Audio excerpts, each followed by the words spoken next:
Salut, moi c'est Geneviève, je suis une adulte qui bégait et candidate à la maîtrise en orthophonie.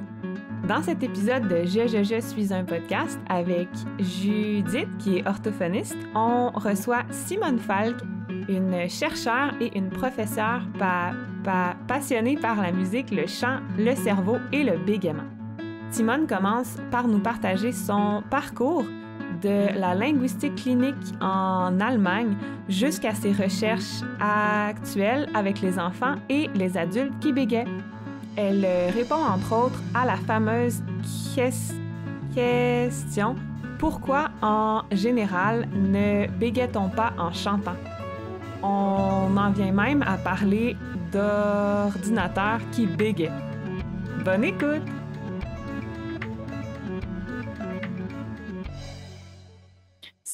Salut Judith! Allô Geneviève! Aujourd'hui, je suis un podcast, je n'ai pas bégayé assez. Je suis un podcast, on reçoit Simone Falk, qui est professeure agrégée à la faculté des arts et des sciences du département de linguistique et de traduction de l'Université de Montréal. Oui, Simone est titulaire de la chaire de recherche du Canada en études interdisciplinaires sur le rythme et l'acquisition du langage. Et ça, elle est la titulaire de la chaire depuis septembre 2020. Puis elle est également membre du BRAMS à Montréal. Le BRAMS, en fait, c'est B-R-A-M-S. C'est le Laboratoire international de recherche sur le cerveau, la musique et le son. Et comment on s'est rencontrés, en fait, Simone? Nous, on s'est rencontrés à la Journée internationale de sensibilisation au bégaiement qui a eu lieu à Marie-Enfant, au Centre d'adaptation Marie-Enfant à Montréal en 2018. Donc ça, c'est le 22 octobre, là, pour ceux qui ne savent pas, là, cette journée-là, à toutes les années, c'est le 22 octobre. Puis on s'était vus, c'est ça, dans notre événement qu'on avait fait à Marie-Enfant, là, avec les familles et avec l'ABC aussi et la JBQ. Donc l'Association Bégaiement Communication et l'Association des jeunes becs du Québec. Donc, Simone, tu t'en souviens, on s'était rencontrés là pour la première fois. Bonjour à tous. Salut! Enchantée d'être avec vous aujourd'hui. Et rapidement... merci d'être là, Simone. Simone et moi, on s'est rencontrés à la journée rencontre de l'ABC en 2018, si je me souviens bien. Puis depuis ce temps, on s'est rencontrés ensuite à quelques reprises pour parler de nos possibles collaborations. Et on a des beaux projets qui s'en viennent ensemble. Oui, on va en parler. Oui, en fait, dans cette année où je vous ai rencontré, c'était pour moi une année très intense parce que je venais d'arriver à Montréal. Et je venais juste découvrir toute la communauté des pratiques en fluidité. Ensuite, l'ABC, c'était tout nouveau pour moi. C'était très, très, très, très excitant ce temps-là. Ouais, et là, ben Simone, c'est ça, on va discuter aujourd'hui dans l'épisode de ton parcours en tant que linguiste, puis ensuite chercheur et professeur. Et on va parler aussi spécifiquement des recherches sur lesquelles tu travailles qui portent sur le chant, la musique et le bégaiement. C'est vraiment, vraiment intéressant. Donc, Simone, si tu veux nous dire un petit peu, commencer par nous parler un peu de ton parcours. Oui, bien sûr. Alors, où est-ce que je commence? Comme vous l'entendez probablement, je suis pas d'ici. Je suis née en Allemagne, dans une jolie petite ville en Bavière. C'est une région en Allemagne dont vous avez peut-être entendu parler. C'est celle où il y a toujours l'Oktoberfest et les fêtes, la bière. Ouais, je suis allée en Bavière. Je me suis même acheté, tu sais, le petit kit, là, le petit kit de Bavière, là, avec l'espèce de corset, là, les bretelles vertes, manches bouffantes un peu, là. Ouais, je me suis acheté ça, là. J'étais à l'Oktoberfest, puis je m'étais acheté ce kit-là. Whatever. Mais, mais oui, c'est un magnifique endroit. Wow. Oui, c'est à Munich que ça se passe. Là, c'est le lieu où j'ai fait mes études de doctorat à Munich. Mais en fait, je suis née dans le nord de la Bavière, dans une ville où, en fait, on ne boit pas beaucoup de bière, on boit beaucoup plus de vin que de la bière. Ben, c'est Oui. tout aussi bon. Oui. Ensuite, moi, j'ai fait... alors, après mon bac, j'ai cherché à ma route, comme chaque ado à ce moment-là. Et moi, j'avais les idées de faire du journalisme. C'était une idée qui me passionnait de connaître tout, des nouvelles qui se passent, d'être toujours parmi les actualités, de comprendre ce qui se passe. Alors, j'ai fait des études de journalisme, mais c'était des études qui étaient combinées avec des études en langue et littérature allemande et française. Alors, c'est comme ça que j'ai commencé aussi à connaître la linguistique.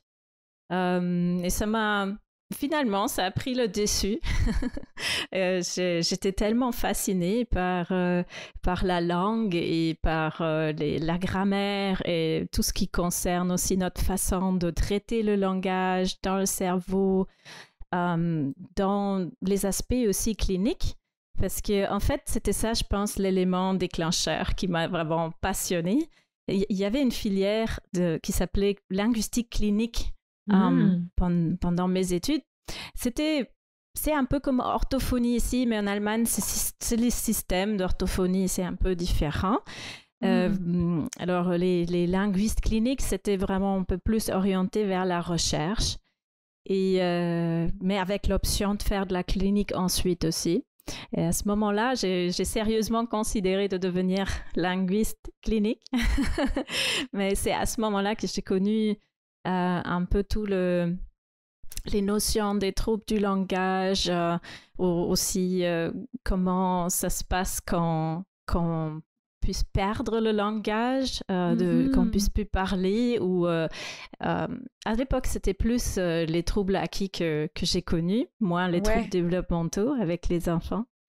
Mais à ce moment-là, j'étais vraiment tellement fascinée comment ça fonctionne dans notre cerveau et dans notre vie quotidienne qu'on arrive à communiquer. C'était là la révélation combien c'est complexe de parler, de communiquer à travers le langage.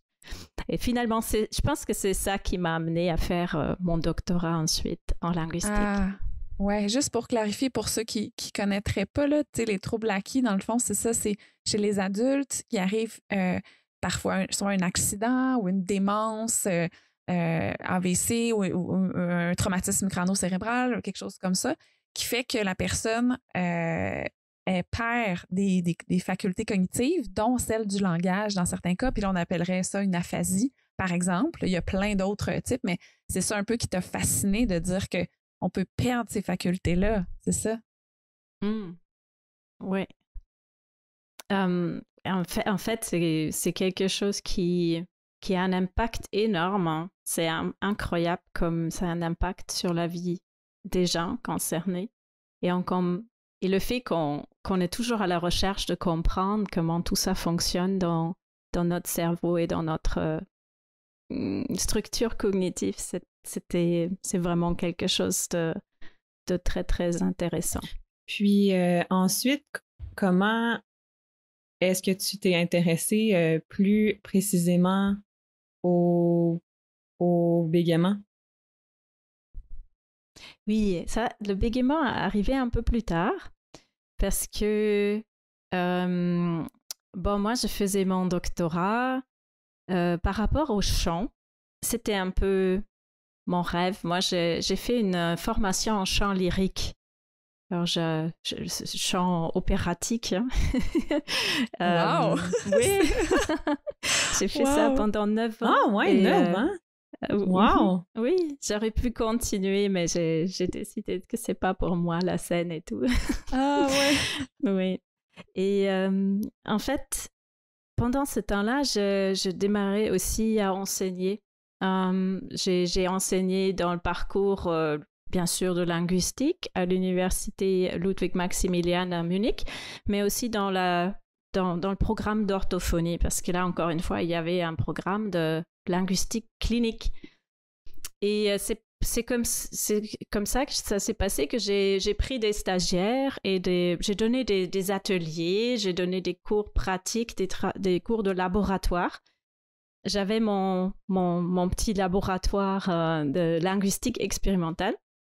Et un jour, il arrive qu'il y a un étudiant un candidat à la maîtrise je dis orthophonie parce que peut-être c'est plus facile à dire, qui bégayait, lui, et qui avait des contacts avec un groupe d'orthophonistes qui animait un camp intensif, un cours de thérapie intensif dans les environs de Munich.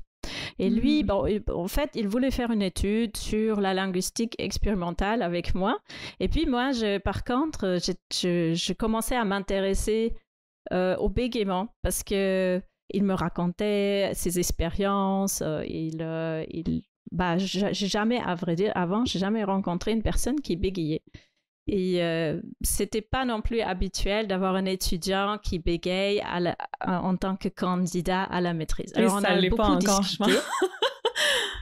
Ouais, je pense que non. Malheureusement, ouais. Dans certains, on en a déjà parlé dans d'autres épisodes, dans certains pays, même ici, c'est pas si fréquent, en fait. C'est plus en termes de fréquence. Il n'y a pas tant d'orthophonistes qui bégayent. Mais je pense qu'il y a pas tant d'orthophonistes qui s'identifient comme des personnes avec des troubles de la communication. Pas juste pour le bégaiement, mais pour autre chose aussi. Ouais. Parenthèse. Pourtant, c'est quelque chose qui est, je pense, pour les patients, c'est un contact plus facile pour les clients qui peuvent travailler avec une personne qui a une expérience elle-même avec un trouble du langage. Oui, à ce propos, je vais juste faire une petite parenthèse parce que je pense que c'est intéressant. Il y a un de mes amis qui est en fauteuil roulant, puis il dit que le meilleur ergothérapeute qu'il a eu était en fauteuil roulant aussi et qu'il comprenait vraiment bien les moindres petits détails. Par exemple, il m'a dit que l'ergothérapeute avant celui qui était en fauteuil roulant, elle avait mis deux pouces de plus de chaque côté de son fauteuil, donc entre sa taille et son fauteuil, parce que l'hiver, il y a son manteau d'hiver, tu sais.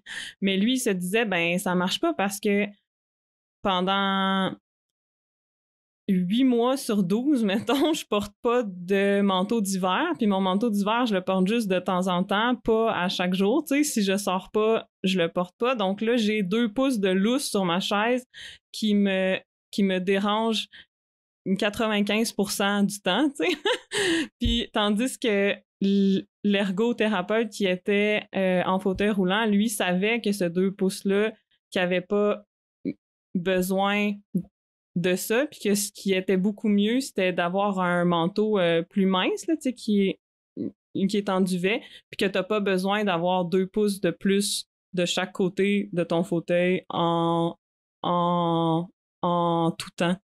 Fait que je pense que quand les personnes vivent ce que tu vis, oui, ça peut aider, tu sais, pas que t'as besoin d'absolument avoir un trouble de la communication pour être orthophoniste, là, non.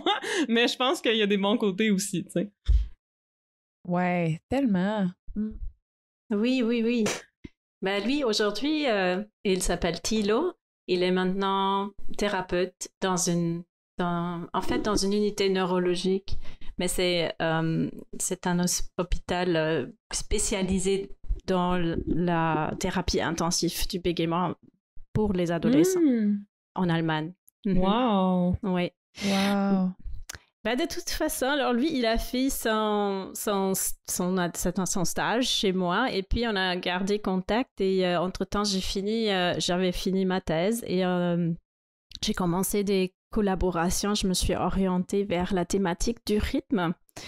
Et là, il ressurgit pour faire son mémoire de maîtrise avec moi. Et on s'est on s'était mis ensemble avec un collègue, Simone Dalla Bella, qui a contribué à ce projet, pour faire une étude sur le rythme et le bégaiement. Alors, c'était vraiment son enthousiasme et tout ce qui entourait aussi sa formation et sa situation personnelle qui m'a beaucoup inspirée pour entamer ce projet-là avec lui et avec mon collègue. Et c'est comme ça qu'on a fait cette première étude qui a été publiée en 2015 ensuite sur les capacités rythmiques chez les enfants et les adolescents qui bégayent.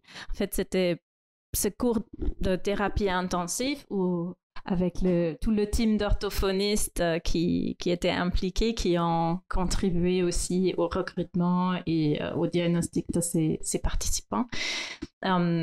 Et on voulait savoir justement dans cette étude s'il y a un marqueur rythmique dans le bégaiement qui n'est pas verbal. Parce que peut-être que vous le savez, il y a beaucoup de théories scientifiques par rapport au bégaiement. L'une d'entre eux, c'est qu'il y a un déficit du rythme. Bon, la fluidité, c'est d'une certaine manière une action rythmique. Hein. Quand on connaît la fluidité, ça fait un rythme de la parole. Et si on n'en a pas, ça interrompt le rythme. Alors là, on voulait savoir si aussi sur plan musical, rythmique, il y avait quelques indices qui pourraient être reliés à ces capacités rythmiques dans le bégaiement. Qu'est-ce que ces recherches ont démontré? Finalement, on a trouvé qu'effectivement, il y a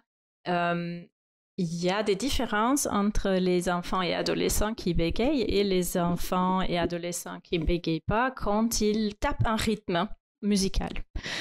C'est ça la tâche. Ils entendaient une série de sons et ils devaient taper avec leurs mains, je ne sais pas si vous entendez, comme ça régulièrement avec le son ou avec la musique.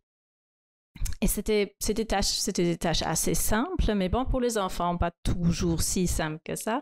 Et vous savez peut-être aussi que même pour nous, les adultes, il y a une variation énorme dans la façon avec laquelle les gens se synchronisent avec la musique. Mm-hmm. Et en fait, on a vu que dans le cas du groupe qui bégaye, il y avait plus de variabilité dans le mouvement, voilà, dans la régularité de cette synchronisation avec les rythmes musicaux. Et ensuite, on a vu aussi qu'il y avait une anticipation plus importante de ce qu'on appelle le beat. Vous savez, le boum, tchac, boum, tchac, tchac, boum, tchac. Ça, c'est le beat dans la musique. Alors, il y avait chez le groupe qui bégaye une anticipation plus importante. Ça, c'était étonnant. On n'avait pas vu ça avant dans les études précédentes. Mais ensuite, maintenant, il y a plusieurs études aussi avec les adultes qui l'ont montré. Ah. On est content parce que ça semble être quelque chose qui est vraiment là. Oui, qui a été répliqué un petit peu de différentes façons avec les adultes aussi. Puis l'anticipation, là, peux-tu expliquer un petit peu qu'est-ce que tu veux dire par anticipation du rythme, là? Mm-hmm. Et c'est ça, qu'ils arrivaient un peu plus en avance en se synchronisant. C'était pas gênant, ça veut dire on l'entend pas quand c'est pas que on a l'impression qu'ils sont pas synchronisés. C'est très subtil, mais c'est systématique. On le voyait constamment à travers le groupe qui bégaye. Ah. Et bon, il faut aussi dire, c'est pas le rythme de la parole hein, qui concernait à ce moment-là quand on clappe, quand on tape. Alors vraiment, les différences qu'on voit ici, c'est peut-être un reflet d'un circuit neuronal dans le cerveau qui gère en général notre timing quand on doit faire des tâches qui sont très très précises et où on doit s'ajuster avec un mouvement à un son. Et c'est pour ça que ça se reflète dans une tâche comme de taper avec de la musique. Mais dans la parole, c'est au moins une partie où c'est des parties de ce réseau temporel qui sont aussi actifs.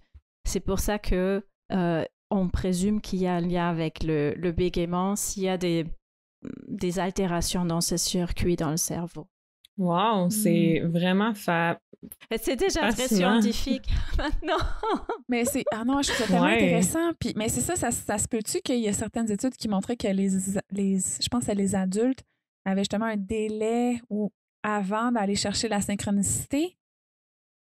Oui, c'est justement ce petit délai, mais c'est une anticipation dans ce cas-là. Ils arrivent plus tôt, c'est pas plus tard qu'ils arrivent, c'est plus tôt. Ouais, c'est ça. Fait que ça, c'est intéressant. Ouais, parce que c'est comme positif, si on veut, là. C'est un peu un effet positif de dire je m'attends à ce qu'elle beat, fait que je vais taper juste un petit peu avant. Mais comme on se disait, ça paraît pas, mais c'est quand même un effet qui est positif, mais qui est différent d'une personne qui bégaye pas. Oui, ça peut dériver aussi d'une... On ne sait pas si c'est vraiment relié aux sources du bégaiement ou si c'est une stratégie qui dérive de l'expérience qu'on a avec le bégaiement.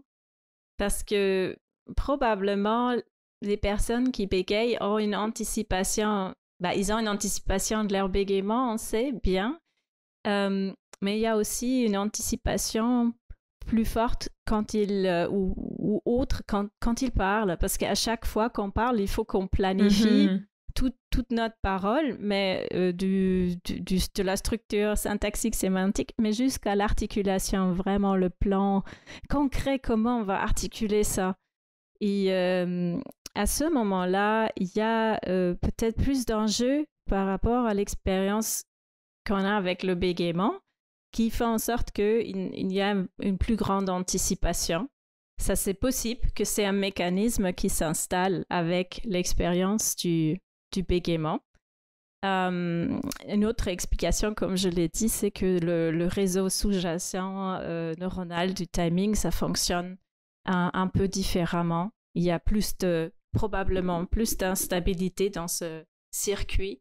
Alors, d'arriver un peu plus tôt, c'est comme une marge de sécurité qu'on a pour ensuite être 100% asynchrone.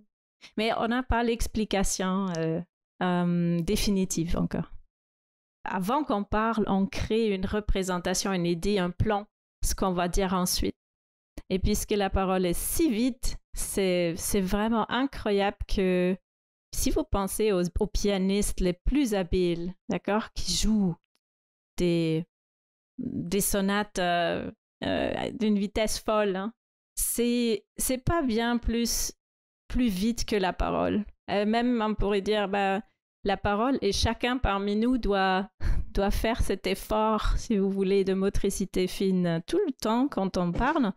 C'est un ajustement incroyable des muscles, de la succession des petits mouvements. Et pour apprendre ça, pour avoir vraiment une fluidité comme un locuteur natif, ça nous prend plus que 20 ans déjà quand on n'a pas de problème de bégaiement. C'est vraiment quelque chose qu'il faut toujours tenir en compte, que c'est énorme l'effort qu'on doit faire, même si ça nous semble pas, ça semble automatique, mais bien sûr chaque locuteur qui bégaye sait que combien c'est pas automatique. Mais c'est quelque chose qui est un enjeu pour tout le monde. Et cette anticipation de ce qu'on va dire, ces prédictions dans le temps de notre parole, c'est pour chacun un enjeu dans le développement, d'acquérir ce niveau de fluidité ensuite. Puis si on parle, qu'on a parlé un peu de l'effet du rythme, des certaines études que tu as faites avec le lien avec le rythme, avec les personnes qui bégayent pas. Par rapport au chant, peux-tu nous parler un petit peu des études? Tu as eu aussi des études qui touchaient plus spécifiquement l'action de chanter. Oui. Le chant, c'est un peu la thématique qui m'a amenée en recherche aussi, à part des troubles. Je me suis penchée aussi en ce qui concerne le bégaiement, je me suis aussi penchée sur le chant. Puisque le chant a du rythme, bien évidemment. Et le chant est connu comme une condition qui induit de la fluidité chez vraiment beaucoup de personnes. si on doit donner un chiffre, il y a dans des études dans les années 80 qu'on a déterminé qu'il y a réduction des événements de bégaiement de 90% quand une personne chante. Je ne sais pas, Judith, s'il y a des personnes qui chantent quand tu fais de la thérapie et si tu observes ça dans ta pratique de tous les jours. Ouais, cet effet-là, là, de moins bégayer en chantant, là, ou en fait, ne pas bégayer du tout avec le chant, là. Ou du tout, oui. Oui, ben en fait, moi, c'est ce que j'observe vraiment pour la majorité des clients là, de tous les âges. Là. C'est quelque chose que, oui, c'est un effet naturel. On dirait que le chant fait en sorte que la parole devient fluide. En fait, il y a une personne adulte qui est un chanteur connu que j'avais parlé avec un de mes collègues une fois qui avait reconsulté parce qu'il disait quand je commence à chanter, là, je bégayais. Mais là, je pense il y a beaucoup d'aspects aussi affectifs, émotifs. C'est un chanteur qui dure depuis qui est présent sur la scène québécoise depuis des années. Puis il disait que là, il trouvait c'était bizarre quand il chantait. Il avait trouvé que le bégaiement augmentait, mais tu sais, je ne l'ai pas rencontré spécifiquement en clinique, là. C'est un collègue qui m'avait parlé de ça, mais encore là, c'est quelque chose qui est très répandu. Là. Tu sais, le chant va faciliter la fluidité. Puis même en bas âge, moi, j'en ai des enfants à 4 ans. Là. Ouais, 4 ans, là, j'en ai un en tête, là, c'est ça, qui se mettent à chanter naturellement. Parce que c'est plus facile pour lui. Fait que là, ben, les parents disent qu'ils commencent à comme faire ou de faire ça comme ça, un petit peu, de chanter. Puis on n'y a pas montré du tout, là, dans le sens que c'est naturellement le corps trouve une façon d'être plus fluide. Puis si on parle de rythme aussi, j'ai des enfants qui naturellement vont commencer à essayer de parler comme un robot. Je parle comme ça, sans qu'on ait montré quoi que ce soit, là. C'est comme si naturellement le corps trouve cette façon-là, tu sais. Puis le parallèle avec ça, c'est qu'en orthophonie, ben, il existe des thérapies qui sont comme ça, tu sais. Juste faire une parenthèse, là, tu sais, si on parle de parler comme ça, mais ça, on parle d'un traitement australien qui s'appelle le Syllable Time Speech ou le Westmead Program. Fait que c'est vraiment ça, c'est qu'on enseigne à l'enfant à parler comme ça, avec un certain rythme. La parole, ben, robot talking, la parole de robot, parce que ça amène la fluidité. Tu sais? Encore là, on pourrait avoir un débat de voir si c'est naturel ou pas, cette parole-là. Moi, je trouve ça pas très naturel. Puis, bon, encore là, il faut voir si la famille est intéressée à faire ça, puis si l'enfant veut le faire aussi. Mais moi, j'ai des enfants que naturellement, ils vont le faire, ça, parler comme ça. Fait que pourquoi pas, si ça les aide à énoncer leur message au lieu de bégayer, puis ils veulent faire ça, demander comme ça, exemple, quelque chose, ben pourquoi pas, tu sais. Puis le chant, c'est la même chose, tu sais. Mais encore là, si on extrapole, c'est de dire, mais est-ce que je vais parler, je peux pas parler comme ça tout le temps, par exemple. Tu sais, je peux pas parler en chantant pour ne pas bégayer. Fait qu'il y a toujours cette espèce de double côté-là. Tu sais, oui, ça amène la fluidité, mais en même temps, c'est pas naturel. Puis ça donc, sacrifie en autre orthophonie, chose. c'est de voir, ben, tu sais, je veux pas non plus décourager l'enfant de faire ça s'il veut le faire, puis il est bien, puis bon, écoute, c'est correct, mais on peut regarder une façon, justement, de changer le rythme et un peu aller chercher des éléments de chanson, de chant, mais en restant naturel. Par exemple, en fusionnant un peu les mots comme ça ou en ayant une certaine intonation comme ça, parfois la fluidité devient plus facile aussi juste en changeant certains éléments de la parole, mais pas en chantant nécessairement. Mais je me demandais, Geneviève, est-ce qu'on a, en tant que personne qui bégaye, on n'a pas envie de chanter juste pour se faire plaisir, pour avoir cette fluidité? Ben, les gens chantent sous la douche, peut-être c'est la même chose, mais je me suis dit si c'est quelque chose qui aide à cette fluidité qui fait plaisir, peut-être beaucoup de gens qui bégayent devraient chanter, même si c'est juste pour eux. Ben, est-ce que tu veux dire dans le sens que quand on chante, on bégaye pas, donc ça peut faire du bien? Est-ce que j'ai bien compris? Ouais. Oui, c'est ça. À la maison, chez soi, juste chanter pour se faire du bien. C'est une bonne question. Ben, personnellement, moi, maintenant, à ce moment-ci de ma vie, je chanterais pour le plaisir de chanter, mais comme n'importe qui bégaye ou pas, tu sais. avant, quand mon bégaiement, je le cachais, je me souviens que quand j'étais petite, là, j'avais acheté le CD de Céline Dion. J'étais allée dans un magasin où tu peux échanger tes CD, là, pis tout, en tout cas. Puis, j'étais dans mon sous-sol, puis je chantais. Puis là, je me sentais vraiment libérée. Puis là, je me disais, ça fait tellement du bien de pouvoir se servir de ma parole, mais sans bégayer, tu sais. Mais on dirait que pour moi, puis c'est peut-être pas ça pour tout le monde qui bégaye, mais depuis que je l'accepte mieux, je vois plus cette différence-là ou ce plaisir d'utiliser ma parole sans que le bégaiement paraisse. Il y a Jean-Sébastien Bérubé, qui est un BDiste qui bégait, qu'on a interviewé à notre podcast dans l'épisode 12. Il a pas parlé de ça dans son épisode, mais il en parle souvent sur d'autres tribunes. Là. C'est un slammer aussi. Il fait du slam. Et il dit que quand il a commencé à faire du slam sur scène, c'est là qu'il a compris qu'il était un bon communicateur. Fait que je pense que ce que tu dis, là, d'être capable d'explorer sa parole comme ça, parce que quand on bégaye, on a tendance à penser qu'on communique pas bien, qu'on n'aime pas ça parler, se servir de nos articulateurs, tu sais. Puis je pense que le slam, qui est une modification du rythme, c'est presque du chant, que ça lui a permis de se connaître en tant que communicateur d'une autre façon, ce qui rejoint ce que tu disais. Oui, puis parallèlement, tu sais, le rappeur Dramatique, qui est québécois, qui s'est fait connaître dans le groupe Mosaïon, entre autres, dans les années 90, si je me souviens bien. Puis c'est ça qu'il disait aussi, je l'entendais dans des entrevues récemment. Ça a été ça aussi, tu sais, quand on bégait, c'est comme si je veux plus parler, mais là, il commençait à rapper à la place. Fait que justement, le rythme change. Et là, il voyait comme toutes les opportunités de mots qu'il pouvait dire, puis il était plus fluide. Fait que là, il est comme embarqué là-dessus, puis il dit que ça l'a un peu, pas sauvé, mais ça l'a tellement aidé à découvrir une autre partie de lui, puis tu sais, il en a fait sa carrière finalement, là. Mm-hmm.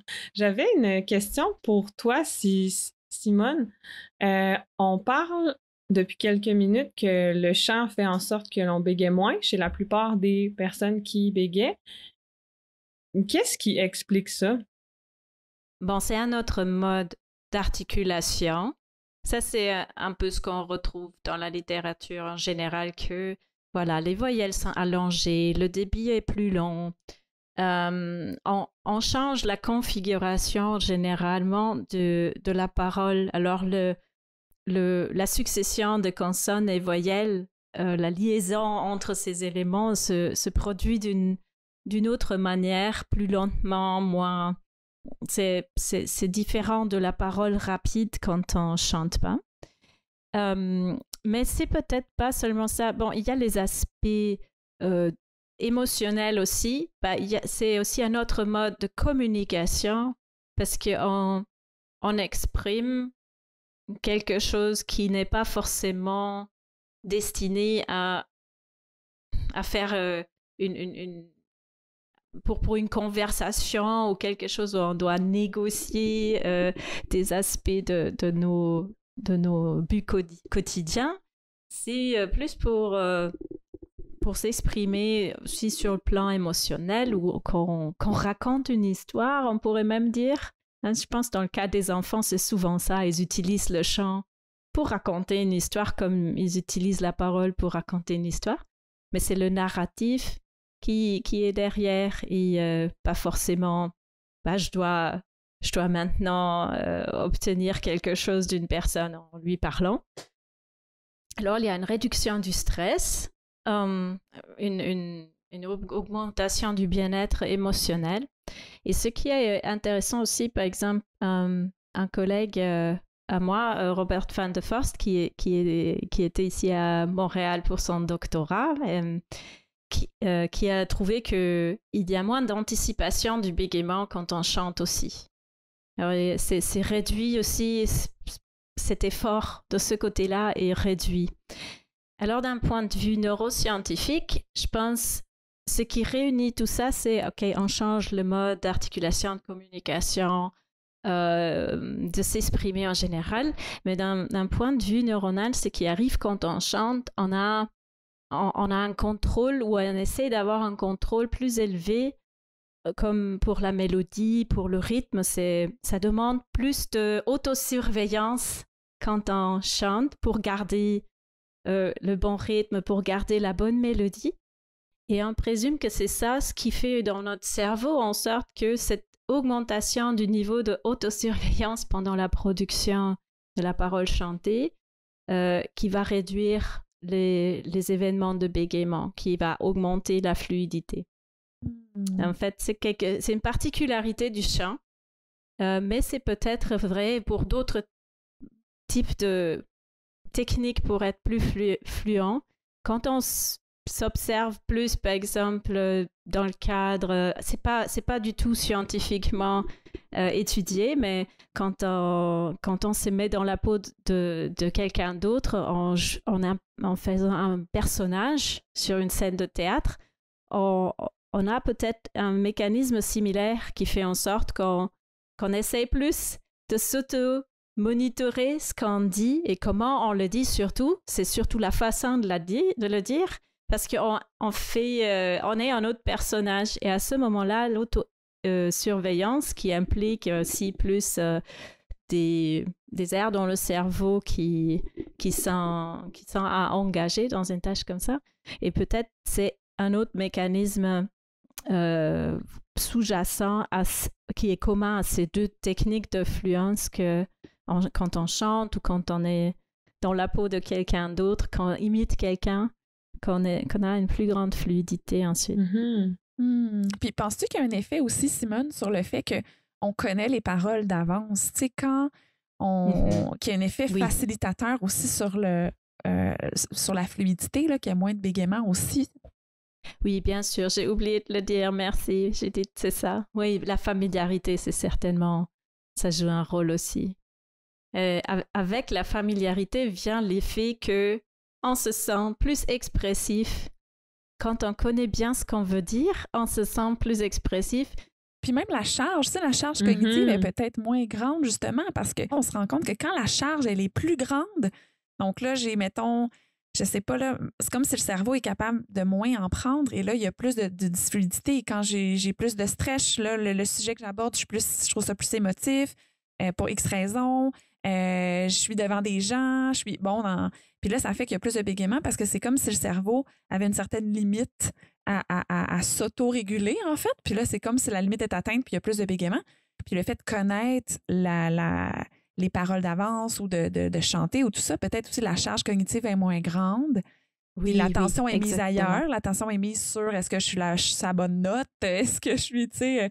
Fait que ça fait aussi peut-être tout ça fait en sorte que la fluidité est plus grande à ce moment-là.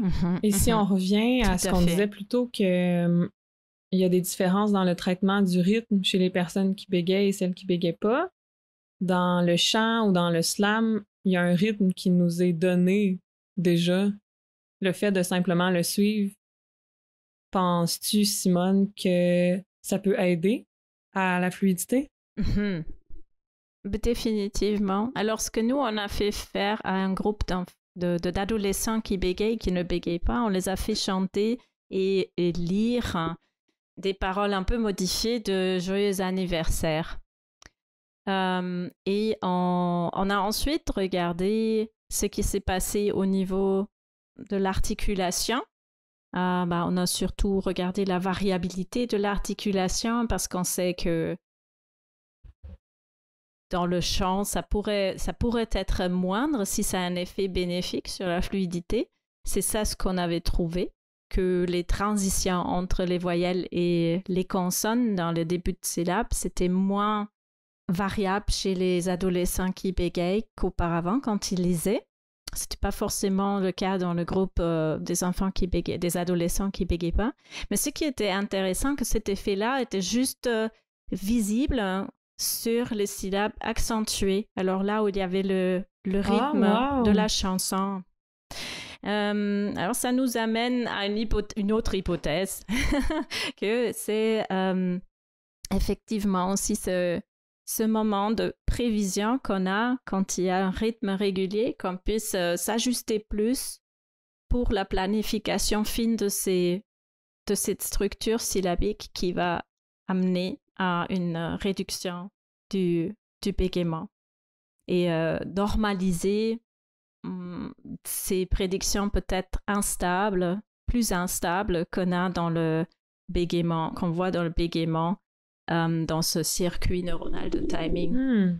On entend souvent dire que le chant et la parole sont deux activités différentes, puis que dans notre cerveau, tu sais, il y a le côté gauche que c'est plus le langage, puis le côté droit, c'est les choses plus artistiques. Est-ce que le chant serait traité plus du côté droit, la parole plus du côté gauche, ou j'ai très conscience que ma question est probablement simpliste et réductrice, mais j'aimerais t'entendre là-dessus.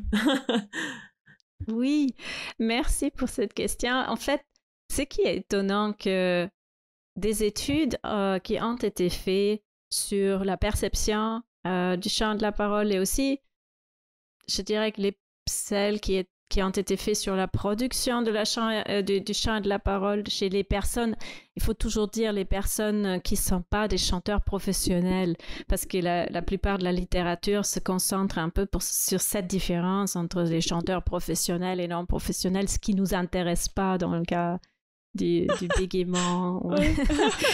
mais on voit que sur le niveau cérébral, c'est pas si différent, le chant et la parole.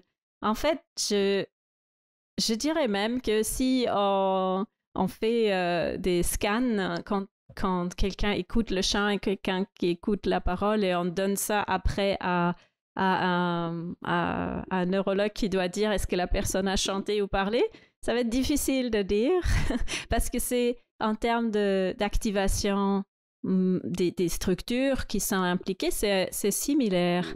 Mais il y a une plus grande activation quand on chante dans certains circuits, dans certaines régions. Alors là, c'est visible qu'il y a, je ne sais pas comment on veut le dire, il y a plus d'efforts sur niveau de contrôle auditif ou aussi de contrôle articulatoire quand on a le chant. À cause probablement du fait qu'il y a cette structure musicale qui se rajoute. Et puis, comme tu dis, à droite et à gauche, c'est sûr qu'il y a une différence entre le fonctionnement de nos deux hémisphères. Peut-être pas si strict qu'on l'avait pensé encore, ça fait une trentaine d'années, parce que là, c'était vraiment un peu schématique. Aujourd'hui, on découvre que l'hémisphère droit, par exemple, est beaucoup plus impliqué aussi dans la parole qu'on pensait auparavant, ou dans le langage. Mais ce qui est sûr, qu'il y a des préférences de traitement pour des aspects du chant, par exemple la mélodie.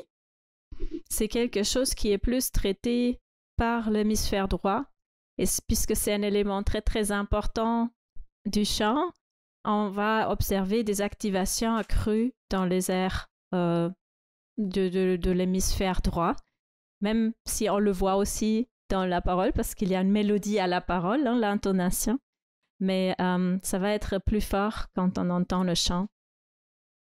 Et à gauche, aujourd'hui, on a un peu l'idée que c'est ici à Montréal, le Neurological Montreal Institute qui a fait une étude qui est finie dans la revue Science, qui est très, très renommée, qui ont trouvé que les paroles dans le chant sont plus traitées par l'hémisphère gauche et la mélodie plus par l'hémisphère droit, mais à cause du fait que les hémisphères ont une résolution différente pour la temporalité d'un signal auditif et pour ses aspects spectrales. Alors tout ce qui est La fréquence. les fréquences Ouais. dans un signal auditif. Et c'est surtout ça qui fait en sorte que on a une répartition du travail des deux hémisphères qui fait en sorte qu'à gauche, on traite beaucoup de différences fines sur le plan temporel et à droite, on traite beaucoup les différences fines sur le plan spectral. La parole qui va très vite a aussi une composante temporelle très importante qui fait en sorte qu'il y a peut-être une localisation à gauche de beaucoup de processus qui concernent cette temporalité. Ouais, puis c'est ça qu'on voit que justement la parole, c'est tellement complexe. On revient à ça, tu sais, ce que tu disais, tu sais, parce que là, chaque son, ça comprend différentes fréquences.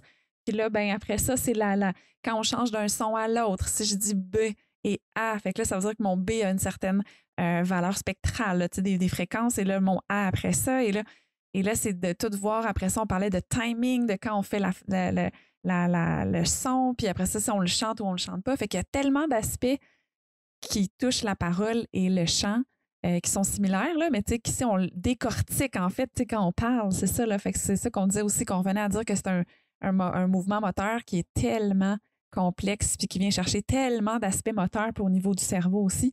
Fait que c'est fascinant. Oui, en tant que chercheur, on reste ébloui par cette complexité et on se dit comment ça se fait qu'on peut articuler juste un mot? Comment on peut arriver à parler juste un mot? Parfois, on se dit c'est incroyable. Oui, quand on va tellement dans les détails, puis après ça, on revient à dire « Oh wow, OK, c'est ce mot-là que j'ai dit », puis il y a tellement d'affaires quand même quand on regarde justement les spectres, là. Ouais. Oui, c'est pour ça que aussi l'acquisition chez les enfants de ces aspects-là, c'est comment ils font. c'est très, très... c'est vraiment un acquis extrêmement... et un processus extrêmement étonnant. C'est même étonnant qu'il n'y ait pas plus de gens qui bégaient. Oui, tout à fait. C'est...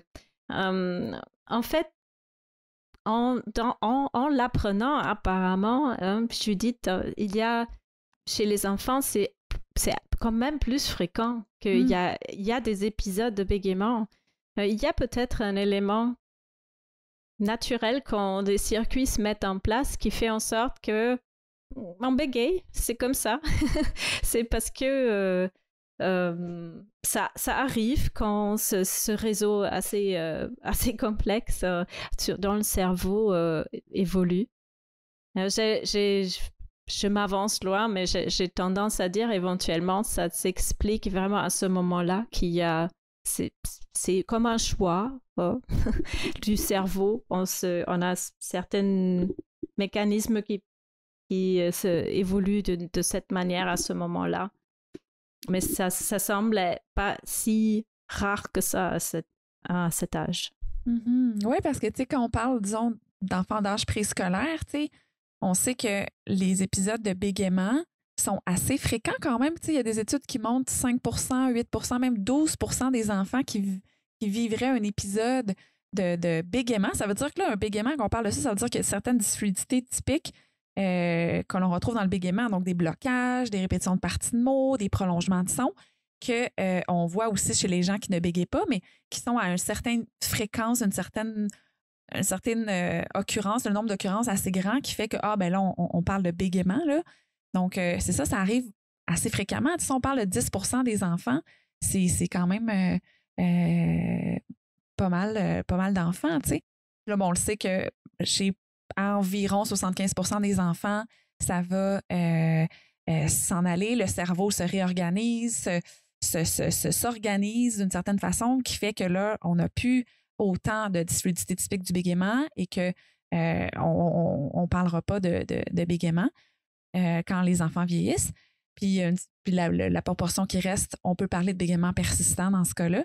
Mais effectivement, ça fait partie comme de l'apprentissage plus ou moins rapide ou facile selon certains enfants, en fait. Mhm.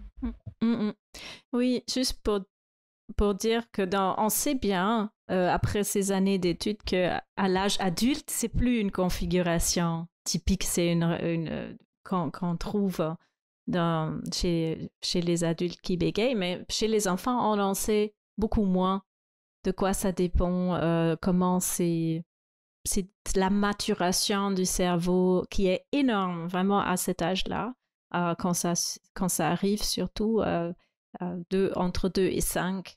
C'est vraiment, le cerveau est en plein essor, comme on pourrait dire. Alors à ce moment-là, il faut qu'on a plus une idée dans le futur, ce qui est la variabilité du cerveau chez les enfants, comment ça se met en place. Hein. Alors ça vaut pour tous les troubles, j'imagine, qui arrivent à cet âge-là. Mais je pense que le bégaiement, ça va nous apprendre beaucoup de choses. Ouais. Parce que c'est un trouble ou c'est un phénomène qui a beaucoup à nous enseigner sur ces aspects complexes, comment le langage, la parole se met en place. À une autre branche de ma recherche que j'envisage, bon, je viens de m'installer à Montréal, ça fait 3 ans, et puis j'avais eu mon premier enfant, puis il y avait la pandémie. J'ai pas encore pu tellement avancer sur le plan de mes projets. J'en ai. Mais une ligne de recherche, ce sera aussi d'explorer de quoi dépend cette variabilité qu'on observe dans le bégaiement, dans la communication. Vraiment, il y a l'aspect vraiment moteur du bégaiement, et je pense qu'on a beaucoup de connaissances par rapport à ça aujourd'hui, mais sur le niveau de la communication, tout ce que ça implique quand on parle avec quelqu'un d'autre, je pense que là, on a encore pas mal de besoin de comprendre plus. Vous en avez parlé dans un des derniers podcasts sur la variabilité.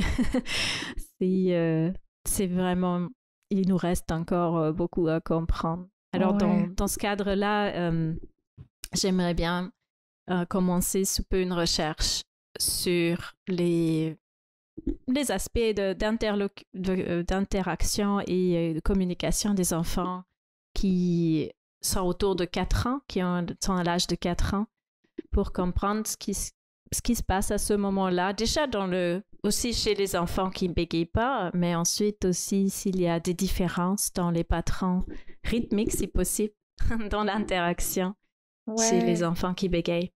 Oui, fait que concrètement, c'est ça, d'enregistrer l'enfant et de voir son environnement de parole, si on veut, avec les parents, avec d'autres personnes dans l'entourage de l'enfant. Donc, d'enregistrer puis d'analyser après ça les interactions se passent comment. Fait que là, on parle vraiment d'environnement à ce moment-là de l'enfant. Puis ça, effectivement, ça serait intéressant d'approfondir ça pour mieux comprendre, en fait, qu'est-ce qui se passe, premièrement, dans son environnement, mais aussi peut-être les impacts que ça a sur la parole de l'enfant. Mm-hmm. Et ensuite, si on peut recueillir des informations de cette recherche, de se voir vraiment avec les orthophonistes pour en discuter s'il y a des informations pertinentes aussi pour la thérapie qui en sortent, hein, pour les conseils qu'on puisse donner. Bon, je suis entourée des bons collaborateurs. Ouais. Judith me conseille sur ce projet.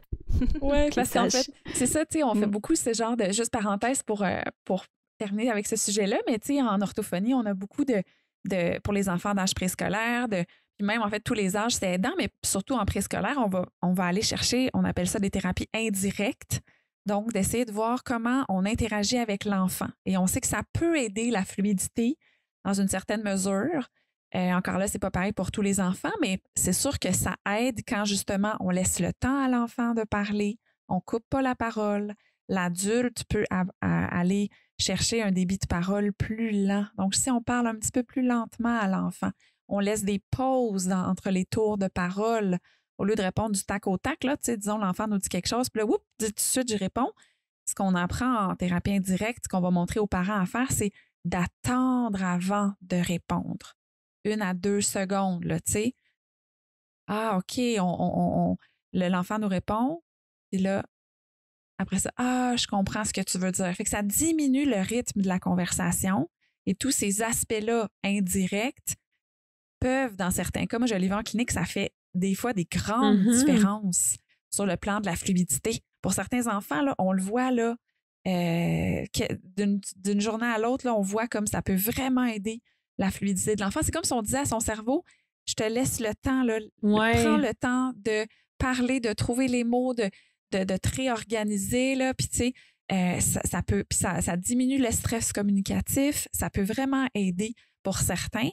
Dans tous les cas, en fait, c'est plus le fun aussi d'interaction qu'on a le temps, là, puis qu'on se coupe pas la parole, puis que l'enfant a le temps d'expliquer quelque chose sans qu'on lui pose trop de questions. Ou des fois, on pose juste des questions à l'enfant, mais ça, c'est stressant. Fait que, tu sais, de faire des commentaires au lieu de poser des questions. En tout cas, tous ces aspects-là qui font tellement du bien puis qu'on a une interaction tellement de meilleure qualité aussi, là, en tant qu'orthophoniste puis en tant que parent aussi, parce que je suis maman aussi. Fait que c'est toutes des choses qu'on peut montrer aux parents qui peuvent aider la fluidité pour certains enfants. Même pour les adultes, j'ai l'impression que ça aiderait parce que moi-même, quand je parle à des gens qui parlent lentement, je sens que ça m'aide. Je me sens moins pressée. Puis on parlait dans notre épisode sur la variabilité que plus la situation est complexe, plus le bégaiement peut se manifester, tu sais. Puis le fait que le rythme soit plus lent, ben, je pense que ça simplifie. Quand je parle à des gens puis ils disent les mots à ma place, là, je sens vraiment que ça me presse. Puis je tiens à dire le mot aussi. Mais là, comme je sens que je suis pressée, je vais bégayer plus sur le mot que je voulais dire parce que je suis comme, il a déjà dit le mot, mais je tiens à le dire. Fait que là, tu sais, en tout cas, fait que je vois que ce que tu dis, ça m'aide aussi, moi, en tant qu'adulte qui bégaye.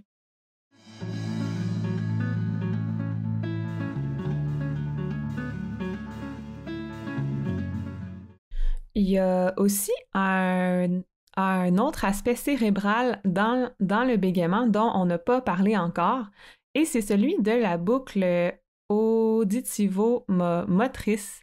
Est-ce que tu pourrais nous en dire plus à ce sujet, Simone? Oui, peut-être toutes les théories neuromoteurs, on peut dire, d'aujourd'hui, qui ont formulé des hypothèses sur le bégaiement, soutiennent l'idée qu'il y a un déficit dans l'intégration auditive en cours de la production de la parole. Pourquoi on a besoin de ça? Alors, on nous entend nous-mêmes parler, d'accord, quand on parle. Et ce retour auditif, ça sert en même temps de vérifier si on a vraiment dit ça, ce qu'on a planifié à dire.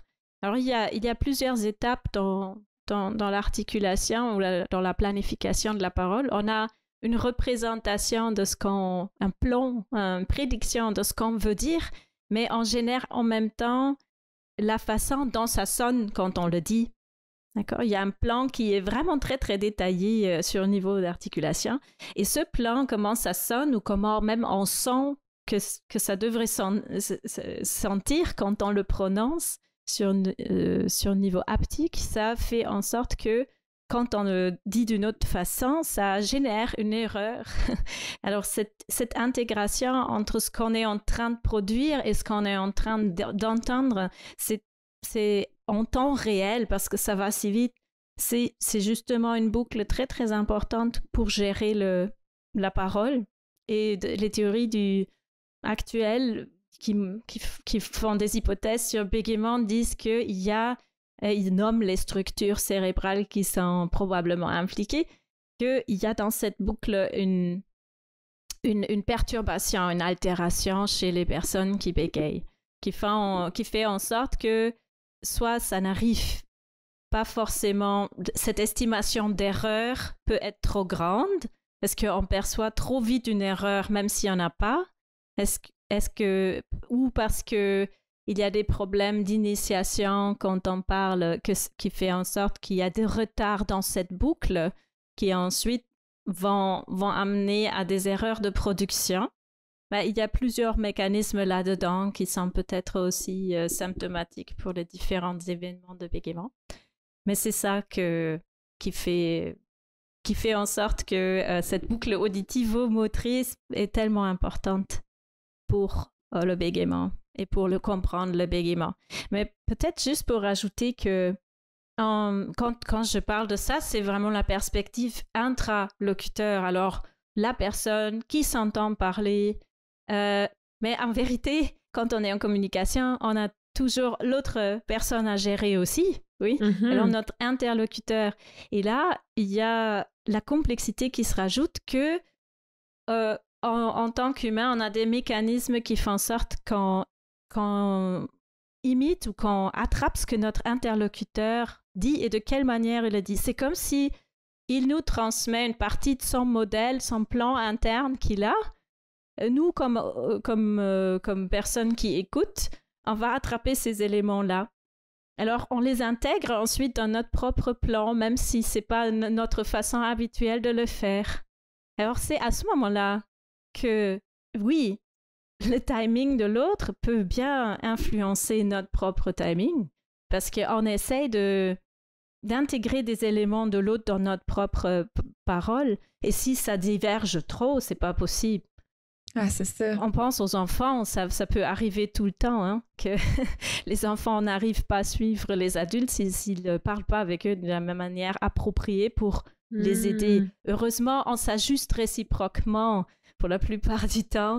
C'est ça la calibration quand on rencontre une personne nouvelle ou qu'on s'ajuste, qu'on prend un certain moment pour trouver notre équilibre quand on parle avec l'autre personne ou on ne le trouve pas. Hein? Ah, tu l'expliques bien. Je trouve tellement que tu l'expliques bien, Simone. C'est magnifique. Oui. Merci.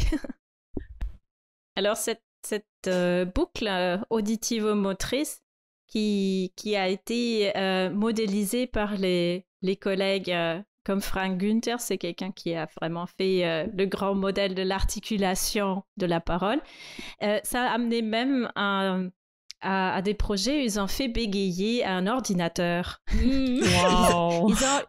Ils ont implémenté cette hypothèse sur cette boucle auditive-motrice dans une perspective d'algorithme. Alors, l'algorithme a été programmé selon cette idée et ils ont réussi en ajustant les différents éléments selon leur hypothèse, de faire de la répétition comme dans le bégaiement. Et c'est pour ça qu'ils ont dit, ça valide aussi leur idée que au moins quelques symptômes peuvent dériver de ces erreurs qui arrivent dans cette boucle-là et qui amènent ensuite au bégaiement.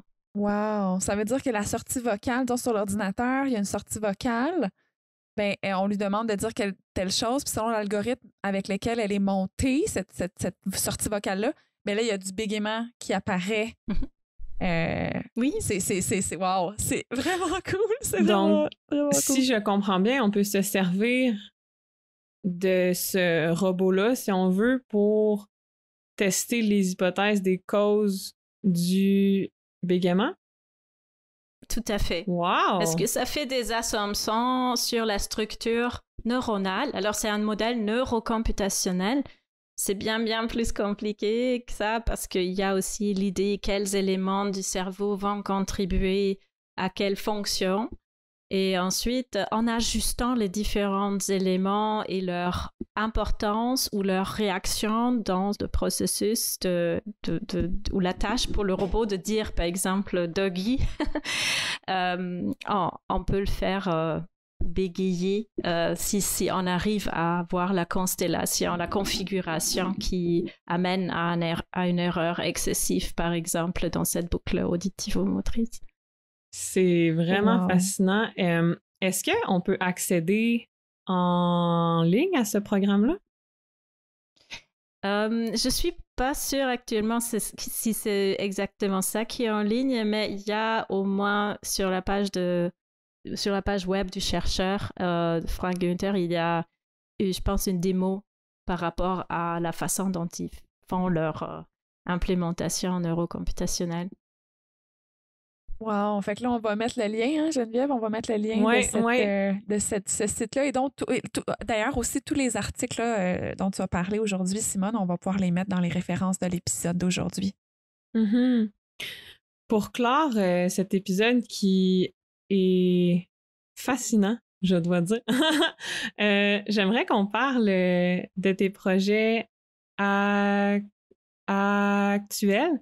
Et plus précisément, de ton projet de chorale qui bégait. Oui, je vais juste brièvement mentionner les projets en cours. On a encore avec l'Université de Munich et les orthophonistes de ce cours intensif de thérapie, on a encore un projet où on collecte des données sur les enfants et adolescents qui bégayent et leur capacité rythmique. Ça continue. Là, on va essayer d'avoir c'est pas énorme, mais quand même un échantillon un peu plus important pour tirer des conclusions plus importantes. Ensuite, c'est que avec les enfants, on en avait parlé des enfants de 4 ans pour faire une étude sur leur interaction à domicile avec leur environnement, leurs interlocuteurs immédiats. Puis il y a une autre étude avec des enfants un peu plus âgés qu'on planifie. J'espère que ça va démarrer aussi cet automne ou au moins l'hiver prochain, qu'on veut faire un entraînement rythmique musical avec les adolescents ou les préadolescents, c'est 10 ans, entre 10 et 13 qui vont s'entraîner sur un jeu rythmique en se synchronisant avec de la musique.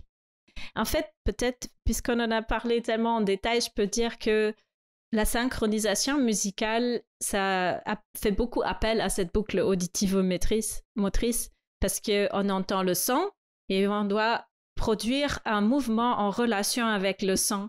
Même si c'est externe cette fois-ci, ça engage une partie de cette boucle parce qu'on a toujours besoin de s'ajuster très, très précisément au son actuel. Alors, ça engage beaucoup de ces processus.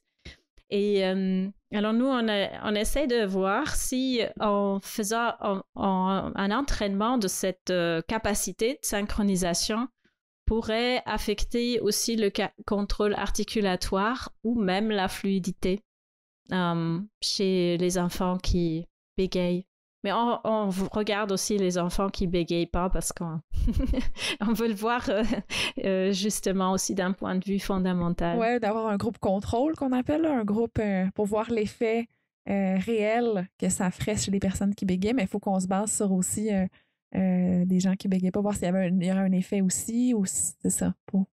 C'est ça, et c'est des enfants parce qu'on sait, chez les enfants, c'est toujours la question, est-ce que eux, ils vont réagir de la même façon que les adultes? C'est pas clair du tout.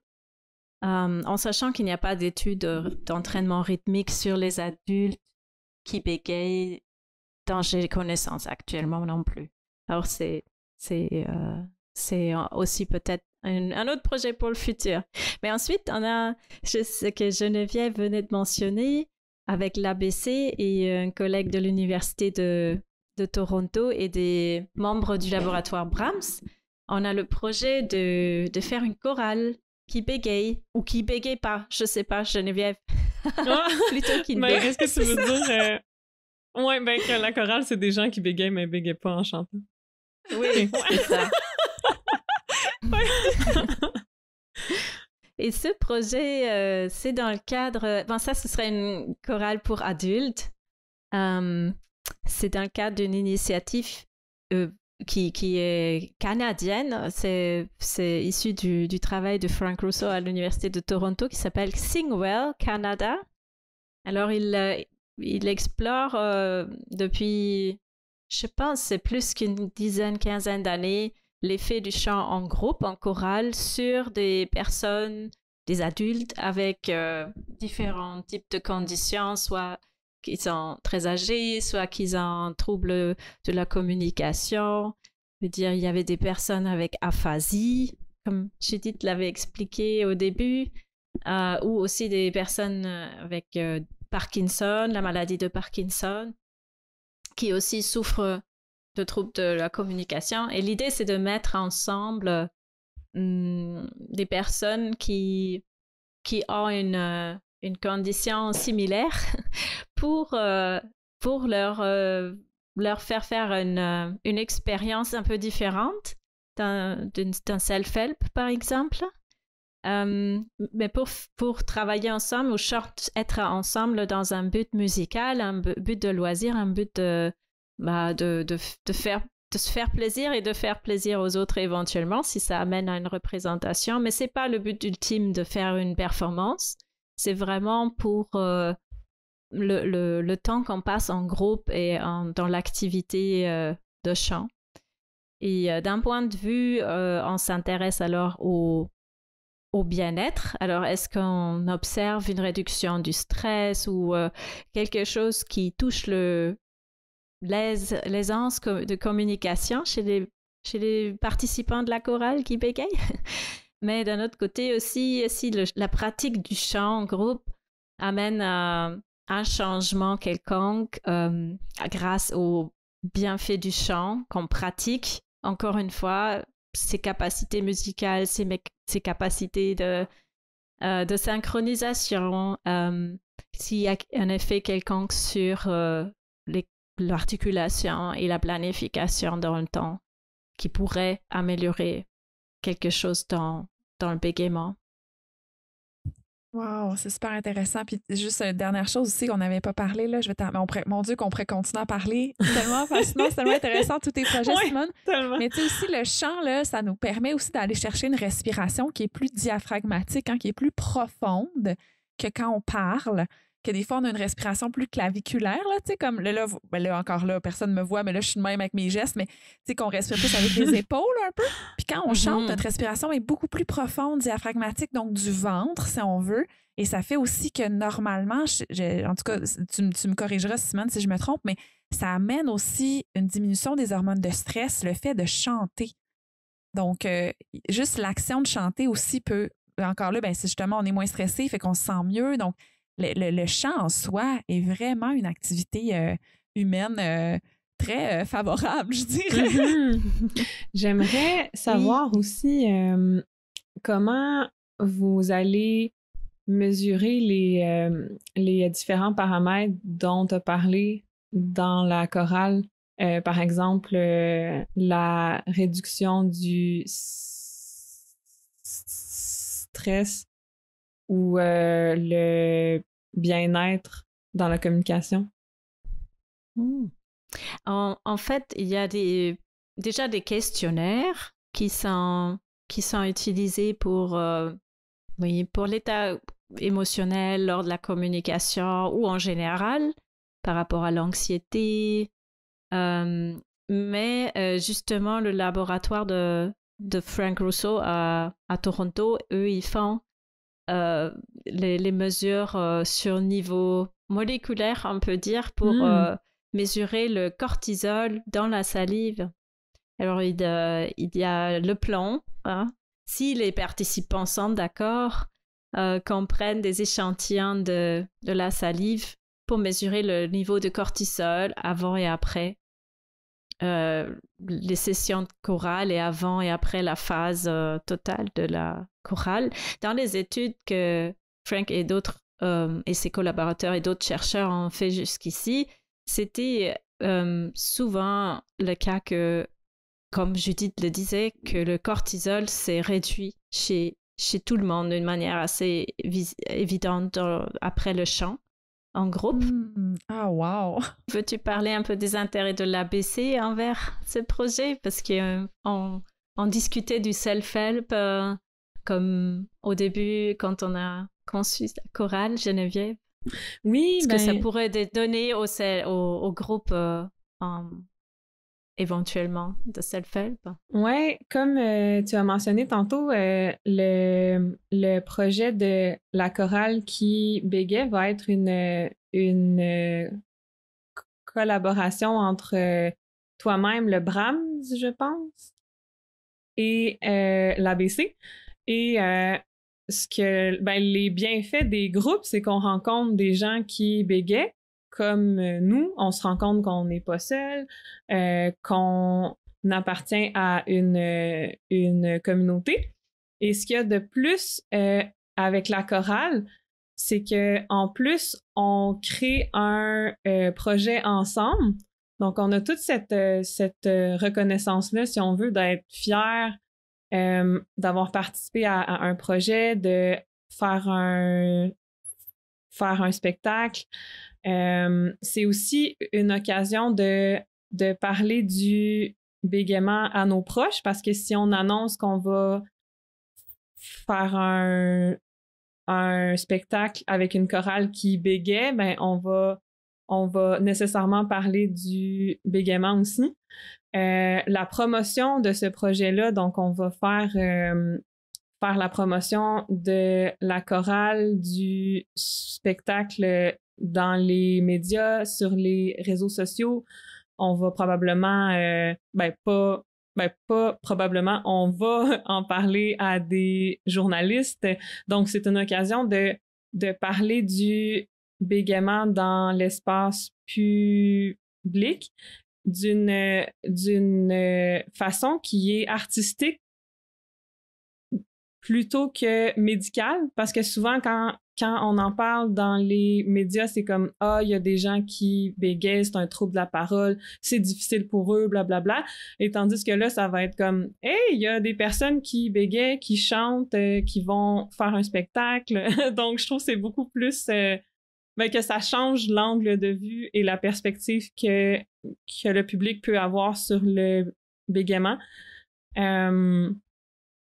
Voilà, donc quand la situation va finalement revenir à la normale pour de bon, là, on va pouvoir commencer ce beau projet.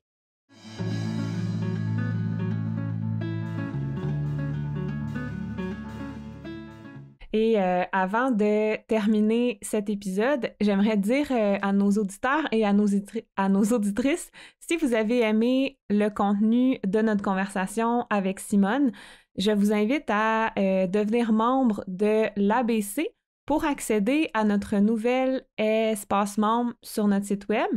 Dans cette section de notre site web, il y a des enregistrements de nos événements en ligne passés. Et il y a une conférence que Simone Falk a donnée lors de la matinée rencontre 2021 qui est accessible là.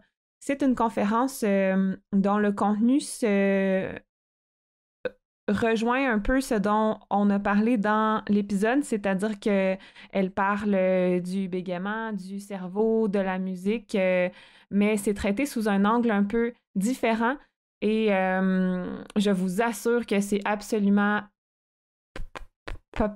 passionnant. Voilà, donc si ça vous intéresse, c'est sur notre espace membre et on va laisser dans les références de cet épisode un lien pour devenir membre de l'ABC et un lien vers notre tout récent espace membre. Voilà. Eh bien, ça termine super bien l'épisode. Merci tellement, Simone, d'avoir été là. C'était... Mon Dieu, c'était intéressant d'écouter. Merci à tous pour écouter. Merci beaucoup. Et à bientôt, Geneviève, pour un prochain épisode. Oui, à bientôt.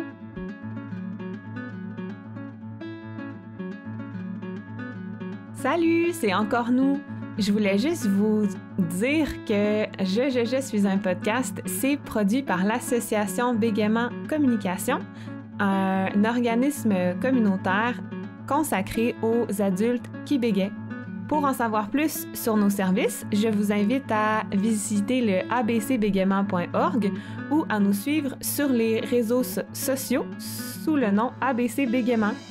Finalement, si vous désirez nous aider à promouvoir Je suis un podcast, abonnez-vous au podcast ou laissez un avis à son sujet sur la plateforme de votre choix. Mais merci beaucoup pour votre écoute. À la prochaine!